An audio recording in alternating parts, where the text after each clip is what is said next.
Hello everyone, Educator Abhishek Thakkar here. Today I'll be talking about Class 9, Chapter 2, Socialism in Europe and the Russian Revolution. But before I talk about that, I would like to talk about those people who say that there is nothing to learn from history. You can't learn anything from history. History is just a dead subject about dead people. Well, I disagree. I feel that those people have not studied history with their heart. They have not studied history sincerely. Because when history is studied sincerely, it awakens your soul, it awakens a sense of realization, it awakens a person regarding the wrongdoings of the society, what is going wrong with the society, regarding the injustices of the society, and regarding whatever has happened wrong, whatever wrong has transpired in the society. It opens your eyes to that reality.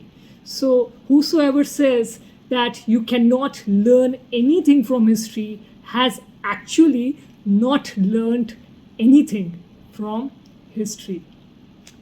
But whosoever studies history, history of kings, history of empires, very well, that person is bound to awaken and become enlightened. So, in this chapter, in Socialism in Europe and Russian Revolution, we'll study how workers awakened and rose to power. In 19th century Europe, we see that factories made a few people very rich, very affluent. A certain special few were extremely rich, they had all the power, they had all the money of the world. But workers lived in poverty. They had to work long hours, they toiled extremely hard, and faced harsh conditions. We have to note that there is a huge difference between the conditions of the workers and the conditions of the affluent ones. There is a lot of inequality that is going on during this time.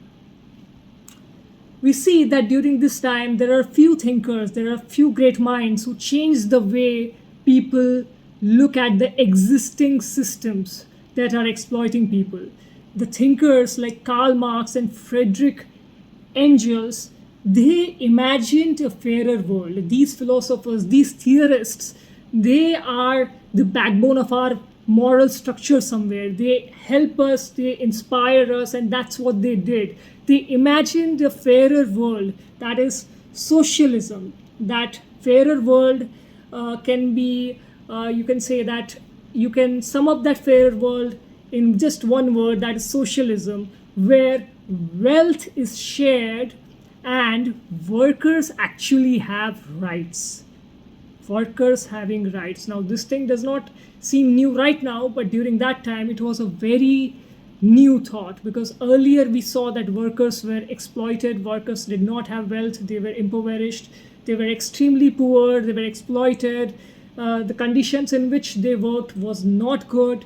But now we see that due to the influence of Marx and Friedrich Engels, the world is seeing a new light. The world is seeing the light of a fairer world, where wealth is shared, where a special few do not have access to all the wealth, where the wealth is shared amongst everyone, and where workers have rights. They have rights. And it is these great thoughts, these remarkable thoughts of these thinkers, the revolutionary thinkers, it is this kind of revolutionary thinking that inspired workers to form unions, to demand better wages, to demand safer working conditions, and to demand equality. Workers started seeing that there is something wrong with the society, and it is these philosophers who are very unconventional that make us think, that there is something wrong going on in the society. Question it, and workers, the ordinary people, started questioning it. These are the philosophers who are the light bearers, they are the torch bearers who awaken the society. We see that in 1917, conditions were extremely bad in the world, and in Russia it was even worse. Under the rule of Tsar Nicholas II, the conditions of the workers and peasants were extremely bad. But whenever there are such conditions for a long period of time, even in India we see when such conditions existed for a long period of time, a lot of revolutionaries came and they tried to awaken the world. A lot of philosophers came, a lot of saints came, a lot of revolutionaries came and questioned the tyranny of the British Empire when I'm talking about Indian history. And we see that workers are questioning whatever is going on wrong in the society, in the industries, in the factories. And we see that it is this questioning is power. Please understand that this questioning is the source of your strength. This questioning helped the workers to rise to power. And it is this questioning that led to two revolutions, that is the February Revolution and the October Revolution. In the February Revolution, Tsar Nicholas II was overthrown. He was no more in power, and a provisional government took charge. And in the October Revolution, Bolsheviks, led by Vladimir Lenin, seized power, promising land, peace, and bread. Land for the peasants, peace from war, and bread, that means food for everyone. This revolution showed that ordinary people are not really ordinary. They, through the power of ideas, through the power of great thoughts, can also become extraordinary and challenge unfair power. They can challenge even the ones who are more powerful than them.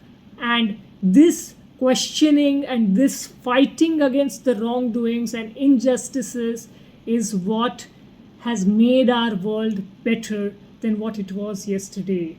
So I urge all my students who have watched this lecture, who have watched this video, to question whatever is going on. Whenever the government does something, doesn't matter which government it is, in any country of the world you're listening from, please question whatever is going on. Please also question when the capitalists are doing something wrong. Also question everything, and that is going to be the source of your strength. You have to question what is going on wrong with the society, with the vulnerable, with the marginalized. This is what will help you grow. This is what will help you make the world a better place. It is not religion alone. It is not the good forces alone.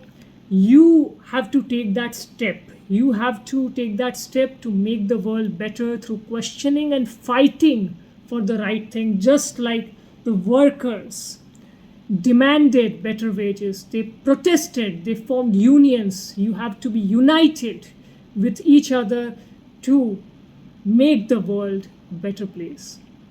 Thank you for listening.